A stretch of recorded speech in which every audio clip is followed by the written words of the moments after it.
I'm handing you over to our colleagues at the BBC World Service in a moment, and they'll be there to take you through the night. But Radio 4 is back at 5:20 with the next shipping bulletin, followed by news briefing with Jane Steele. So all that remains is for me, Mairead Devlin, to thank you for your company, and on behalf of all of us here at Broadcasting House in London, to wish you a very safe and peaceful night. Good night.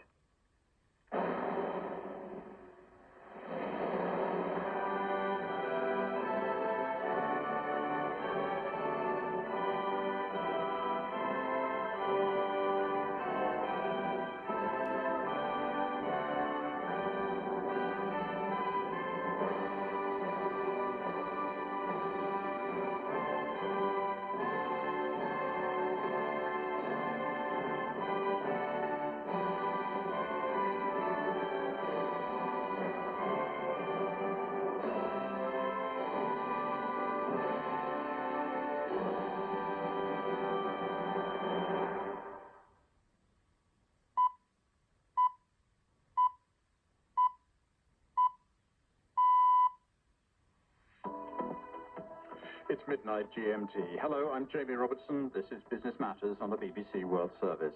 In America, the sun is setting. Good evening. But in Asia, it's rising. Good morning to you.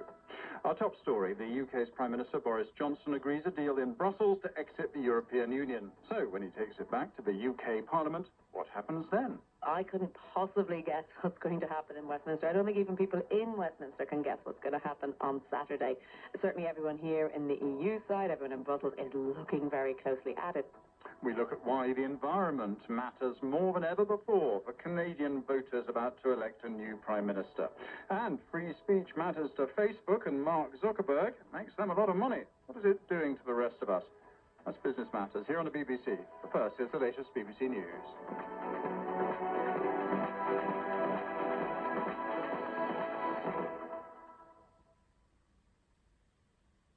I'm Stuart McIntosh with the BBC News. Hello. A senior Kurdish commander says his forces will accept a 5-day suspension of fighting with Turkish soldiers in northern Syria. The pause in hostilities was announced after talks in Ankara between President Erdogan of Turkey and the US Vice President Mike Pence. Mr. Pence said the US would help facilitate the withdrawal of Kurdish fighters from the border. Barbara Plett-Usher reports from the Turkey-Syria border. Many analysts saw the agreement as a victory for Mr. Erdogan, since it provided much of what he's been seeking, especially recognition that the Turkish military would continue to control the safe zone after it was cleared of armed groups.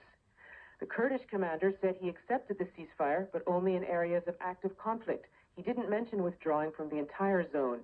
Indeed, it's unclear whether the deal can work, given that the Kurdish leadership and the other main actors in the area, the Syrian and Russian governments, were not at the negotiating table. President Trump has dropped US sanctions against Turkey, which he imposed 3 days ago, following Ankara's decision to pause the military operation in northern Syria.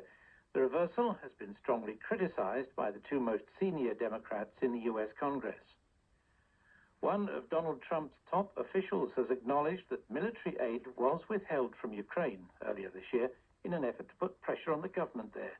The acting White House Chief of Staff, Mick Mulvaney, said the administration wanted Kiev to investigate whether it had helped the Democrats in the 2016 US presidential election. Chris Buckler has more. According to reports, some inside the Trump administration were shocked and angered by those comments. And a few hours later, Mr. Mulvaney released a statement accusing the media of deliberately misconstruing his words. He insisted, despite what was said at the briefing, that there was no link between the aid and the call for an investigation. But Democrats will be asking further questions as part of their impeachment inquiries. The British Prime Minister Boris Johnson says he's convinced that Parliament in Westminster will approve his new Brexit deal after it gained unanimous backing from EU leaders. He urged MPs to vote for the agreement during a special sitting of Parliament on Saturday. Mr. Johnson had accepted customs checks on goods entering Northern Ireland to avoid creating a hard border with the Irish Republic, as our correspondent Chris Morris explains. Perhaps the biggest single concession has come from Boris Johnson, accepting the EU position that there can be no border checks anywhere on the island of Ireland. That means whatever language is used to describe it, there will be a de facto border for both customs and regulatory checks within the UK, between Great Britain and Northern Ireland. It sets up a complex dual customs system with which business will have to come to terms. But Northern Ireland would officially leave the EU customs union with the rest of the UK. This is the news from the BBC. The City Council in New York has voted to close one of the most notorious prisons in the United States, Rikers Island, by 2026.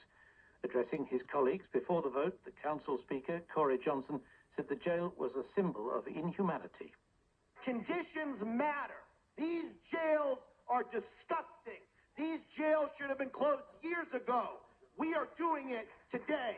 I will proudly vote yes. Thank you all very, very much. Rikers, which houses around 7,000 inmates, opened in 1932. Its decrepit facilities and chronic violence have led the U.S. Justice Department to warn that the constitutional rights of the prisoners are routinely violated. A senior former politician from the Gambia has admitted to the country's Truth Commission that he was responsible for the execution of soldiers accused of trying to topple the former president, Yahya Jammeh. Edward Singate was one of 4 junior officers who carried out the coup in 1994 that brought Mr. Jammeh to power.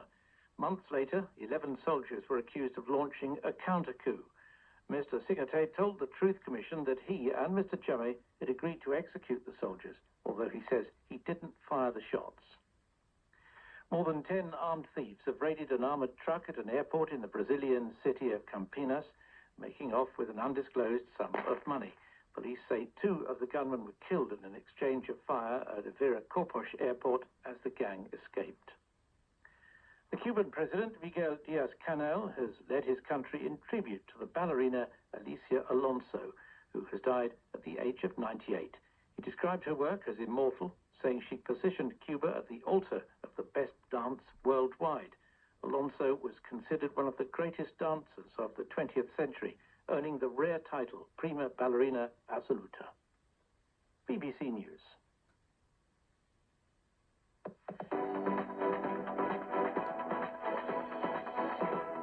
Hello, welcome to Business Matters. I'm Jamie Robertson.